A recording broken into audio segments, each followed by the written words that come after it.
Welcome back, my friends. Chapter 20. It is bittersweet, and I'm excited to know what happens, but I'm also a little bit sad that we'll be done with this series. Hopefully we can get back to school soon so we can decide what book we're going to finish our days with. It's going to be interesting. I don't know, I have a couple ideas in mind. Maybe Charlie and the Chocolate Factory, maybe the BFG, maybe Fish in a Tree. I don't know. Maybe we'll have to take a vote. But for now, this is the last chapter of the last book of the Sasquatch series. Goodbyes. It was the saddest moment of Pearl's life. Her heart felt as heavy as a stone. She choked back tears. Even Ben's eyes got misty. Vinny didn't bother saying anything. He just waved, then stepped into the portal. Violet gave Pearl and Ben each a kiss on the cheek. Her little beard tickled. "Goodbye, little darlings," she said with a sniff. She pulled a polka-dotted handkerchief from her pocket and dabbed her eyes. "Take care, your sweet selves." Her dress billowed as she hurried through the wind. "Bye," Pearl and Ben called. Twanabeth zipped around Pearl's head. Pearl covered her earlobes, but the fairy flew to the tip of Pearl's nose. Pearl cringed, expecting a painful bite, but her nose only tingled, and it felt warm as if the sun were shining upon it. "Did she bite me?" Pearl asked. "On the contrary," Dr. Wu explained. "That was a fairy kiss. They are very powerful." Twanabeth kissed Ben's nose. "Nice girl, nice boy. Save the fairy, shout for joy." The other fairies shouted, "Hooray!" Then Twanabeth whistled and her swarm followed her into the portal. It was the Sasquatch's turn. Over the last few weeks, Pearl had complained an awful lot about all their Sasquatch-related chores. The flea bath had been the worst.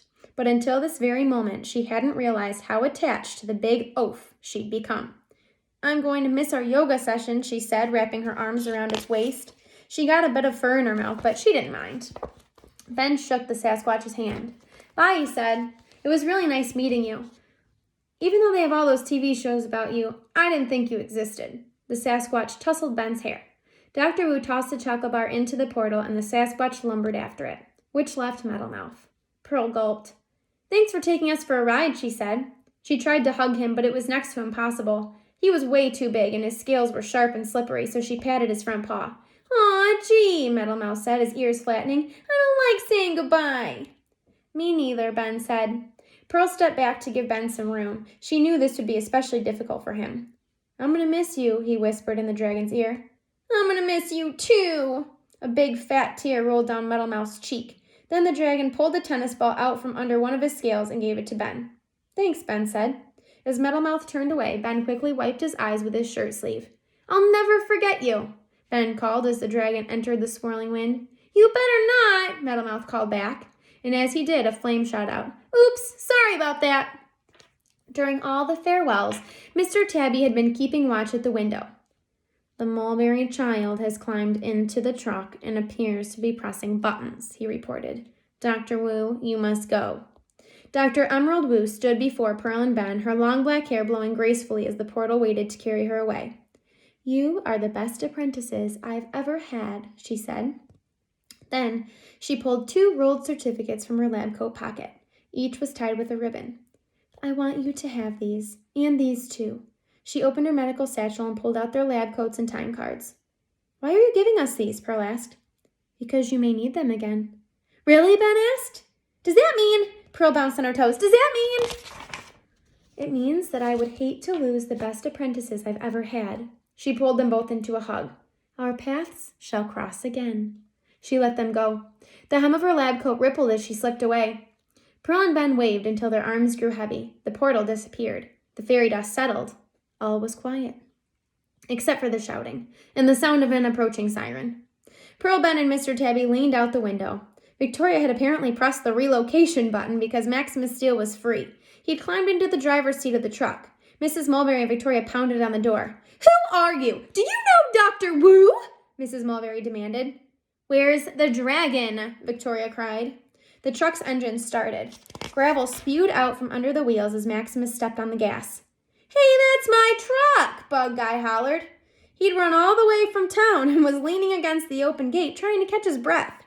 The truck barreled down the driveway and onto the road. Officer Millie's police car did a 180-degree turn and followed the truck. Bug Guy started running again. "Hey, come back here!" hope that's the last we see of Maximus, Ben said as the truck disappeared around the bend. Despite her sadness, Pearl snickered.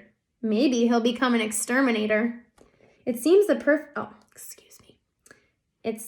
perfect fit for him, Mr. Tabby said with a sneer. Then he picked up the only suitcase that remained, and the former apprentices followed him downstairs. They reached the lobby just as Mrs. Mulberry and Victoria barged inside. I know that dragon lives on the roof, Victoria said, and we're going to find him. Lead the way, Victoria, her mother told her. They pushed between Pearl and Ben, heading for the elevator. I knew we'd get inside Dr. Wu's hospital. It was only a matter of time. We Mulberrys always get what we want. Indeed, Mr. Tabby said. But do you get what you deserve? The elevator doors opened and Victoria and her mother squeezed inside. Push that button, and that button, Mrs. Mulberry ordered. We'll find that dragon. Pearl and Ben watched as the elevator doors closed. So much energy had been spent trying to keep the Mulberrys from entering the hospital, and now they were about to explore every inch. But it didn't matter. There were no secrets to uncover. The portal was gone. Everyone was gone. Pearl sighed. Mr. Tabby opened a closet and removed a travel cloak, which he put on, and a hat. Where will you go? Ben asked. I do not know yet, but I will find a new hospital for Dr. Wu. It may take days. It may take months. He patted his vest pocket where the top of a glass vial peeked out. It was full of glittery yellow dust. When all is ready, I will summon her. He led them down the driveway where a taxi was waiting. The driver opened the trunk and placed the suitcase inside. Mr. Tabby set his hat onto his head. Then he looked down at Pearl and Ben.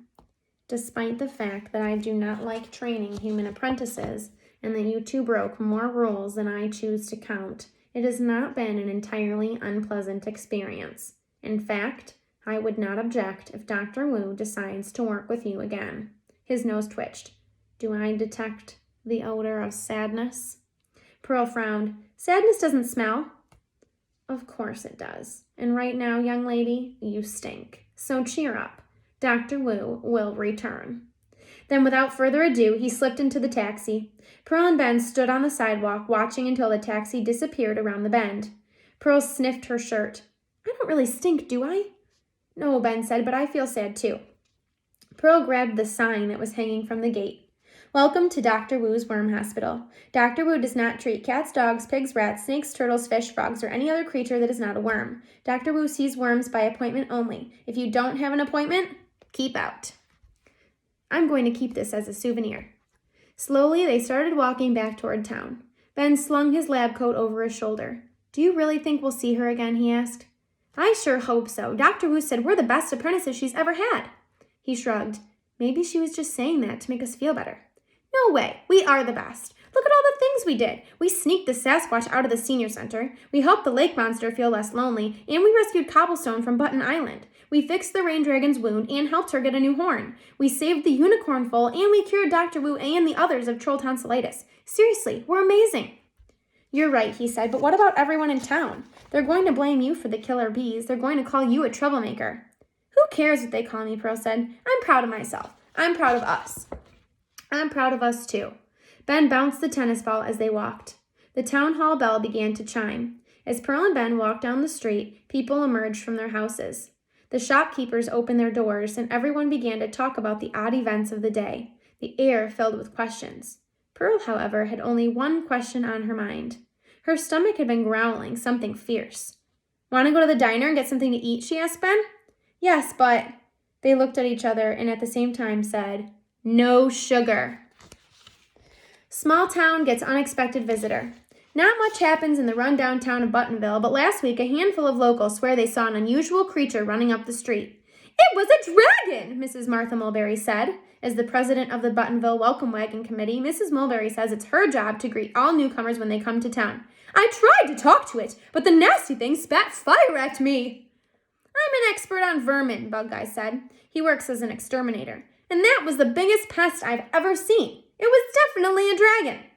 Since the sighting, Buttonville has been flooded with tourists. That dragon is the best thing that ever happened to this town, said Mr. and Mrs. Peddle, owners of the dollar store. We can barely keep our shelves stocked. The tourists are buying so much stuff. But others are skeptical. Dragons aren't real, said a boy named Ben Silverstein. You'd have to be a little bit crazy to believe in dragons. They are real, said a girl named Victoria Mulberry, and I'm going to prove it.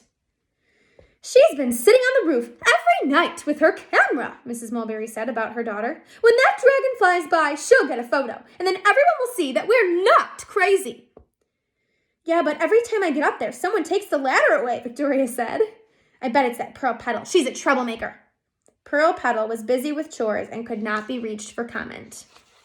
Here we have Pearl and Ben's certificates for rescuing sugar fairies. And that's the only one they showed us. All right, so that's the end of this book. I will check to see if there are any other books. This one doesn't say. But we'll see. We'll see if there's been any new ones released since I last checked. I sure hope so. I would love if there was a book 7. Thank you for being a part of this book with me. I wish that you would have been sitting in front of me laughing when Mrs. Mulberry was talking, but that's okay. Hopefully I could bring some laughter to you at home, and I'm so, so happy that you know how this book ends. I'll talk to you soon.